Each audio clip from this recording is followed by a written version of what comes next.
ফারুক ভাই, আপনারা যখন খেলতেন তখন আমরা বিটিভিতে খেলা দেখতাম, মাঝখানে আবার ওই খবরের বিরতি থাকতো, এই সেই থাকতো, বিরক্ত হতাম মাঝে মধ্যে, আবার সেই যুগে ফিরে গেলাম। একটু সময় খারাপ যাচ্ছে, বাট আমাদের বিটিভি খেলা দেখছে, এটা অনেক ধন্যবাদ তাদের কিন্তু আপনি বিটিভির স্লট পাওয়া খুব ডিফিকাল্ট।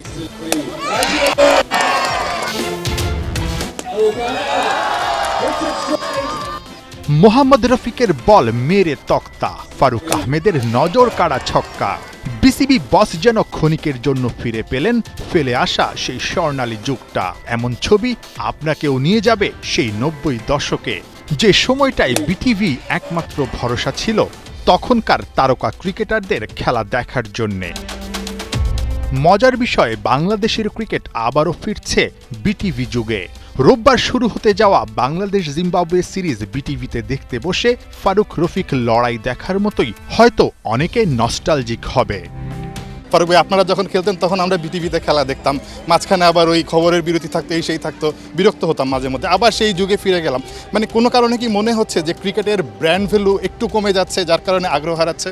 এটা আসলে তাহলে আরেকটু গোড়ার থেকে বলতে হবে আর কি, যে আপনি জানেন যে এখন সময়টা খুবই মানে ইন্টারন্যাশনাল অ্যান্ড ডোমেস্টিক সব জায়গায় কিন্তু মন্দা চলছে।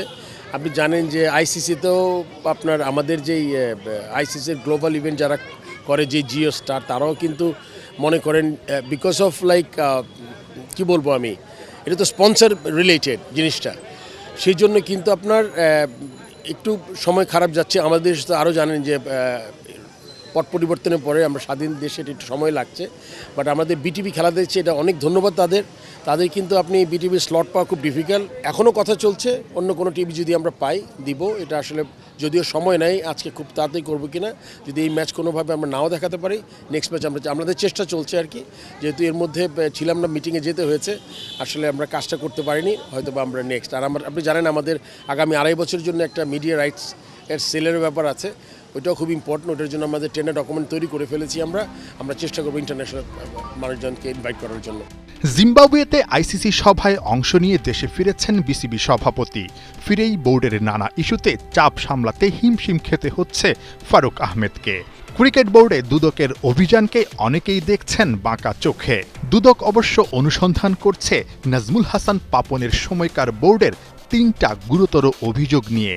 পাশাপাশি আরেকটা ইস্যু, যেটা ডিপিএল এর একটা ম্যাচ নিয়ে খুব কথা উঠছিল, দুজন ক্রিকেটারকে নিয়ে ফিক্সিং ইস্যু। দুইটা ইস্যু আসলে আপনি দূর থেকে কিভাবে আসলে হ্যান্ডেল করছেন? ইস্যু হলো কি, দুদক এসেছিলেন, আমি যে ওই দিন রাতেই ফিরেছি দেশে, তো আমার মনে হয় যে নিশ্চিত তারা কোনো সুনির্দিষ্ট কোনো অভিযোগের ভিত্তিতে এসেছেন, কেউ না কেউ অভিযোগ করেছে। আমার মনে হয় যে বোর্ড থেকে এটা সর্বাত্মক সহযোগিতা করা হবে, যেই কাগজ তারা চেয়েছেন।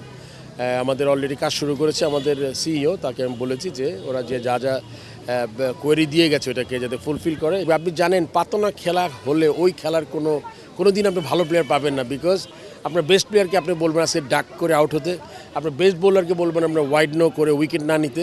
সো আসলে এটা কোনো খেলা না।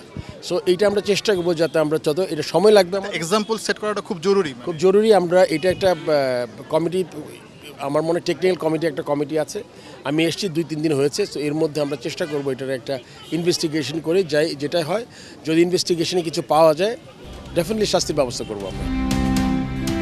ডিএনসিসি ও বনানী স্পোর্টস অ্যারিনার আয়োজনে ক্রিকেট কার্নিভালকে ঘিরে সাবেকদের ছোটখাটো মিলন মেলা বসে চেয়ারম্যান বাড়ি মাঠে।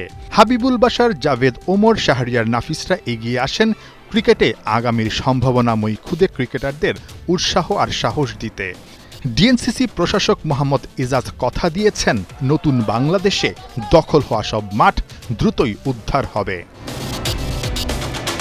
নাহিয়ান বিন জসিম, ৭১।